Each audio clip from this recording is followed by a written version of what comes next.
For those of you who have never snowshoed, it's a whole lot like exercise.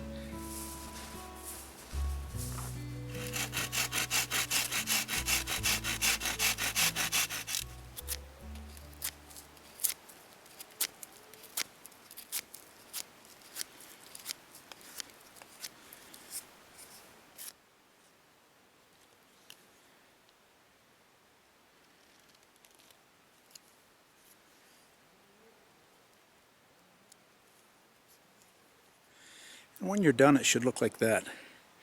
As you can see, it's got a little bow to it to aid with the flow of the sap.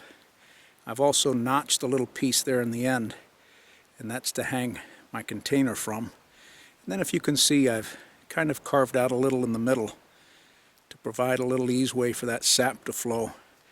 You want to taper that on the end to the exact same size as your drill bit. And we're going to be using a 7/16 drill bit, and so we're ready to go. I'm using a 7/16 inch drill bit here, and I'm drilling up at an angle to ease the flow of sap. Not really sure if we're going to get any sap today, to be honest, because it's not as warm as they had predicted it to be. It's still in the 30s, and you really need the temperature to be up in the 40s. But we'll at least get a container hung and be ready. By the way, look for a tree that's at least 10 inches in diameter and healthy. And a lot of people say to hang it on the south side of the tree for your best flow. There's no need to make a large gaping hole in the tree for sap, as I've seen some do. 7/16 is oftentimes what they use for sugar mapling and for tapping. You do want that hole to be clean, and don't blow in it, because you can introduce bacteria and disease actually into that tree by doing that. And then once you've got that hole prepared, then it's ready to put the tap or the spile in. After your hole's drilled and clean, take your spile.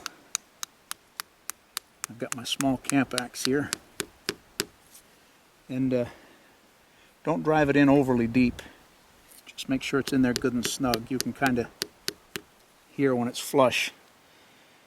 And then we're ready to hang a container and wait for some warm weather to get that sap to flow.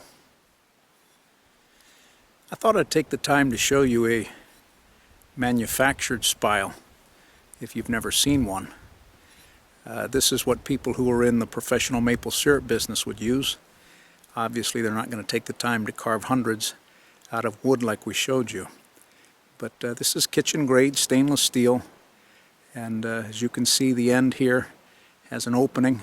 That's the end that goes into the tree, and the opening of course is for the sap. And then I want you again to take notice of the fact that it's only about 1.5 inches that's driven up into the tree. It's got a little metal flange on it to keep you from driving it any further than that. And then a little spout on the front for the sap to flow into your container or into your bucket. And as you can see, it's got little metal holes. And what those are for is they have these little stainless steel hooks that hook onto those, and then your container would hang under that. And people that are in the professional maple syrup business, that's what they've used for many, many years. If you want to pick one of these up, you probably won't find one at your local box store, but here in Maine, our local mom and pop hardware stores often carry them, and that's where I got this one. But if you've never seen one before, you have now. That's what a kitchen grade stainless steel tapping spile looks like. Well, I have my container attached snugly to the tree, and we're ready to collect some sap. Just a word of caution. When you connect that container to your tree, just remember the difference in weight between it being empty and it being full. That container that I'm using is a 1-gallon container, and it only weighs a few ounces empty. But if it were filled with white birch sap, it's going to weigh the better part of 6 pounds. So take the time to attach your container to the tree snugly. You don't want to return to the tree and find that your container has fallen off the spile and is laying on the ground and all of the contents spilled out. What a waste of your time and the resources of the tree. So when you attach that container, make sure you take the time to get it right. I've done everything that I can do today and my job's done. Now it's just a matter of waiting for the temperatures to cooperate. And that's a part of the process of tapping trees in the spring. Remember that for that sap to flow, you need temperatures to be below freezing at night and in the 40s and 50s during the day. That would be ideal. But we're all set up, and we should have some sap here in the next few days as temperatures begin to moderate, and I'll be checking on it each day.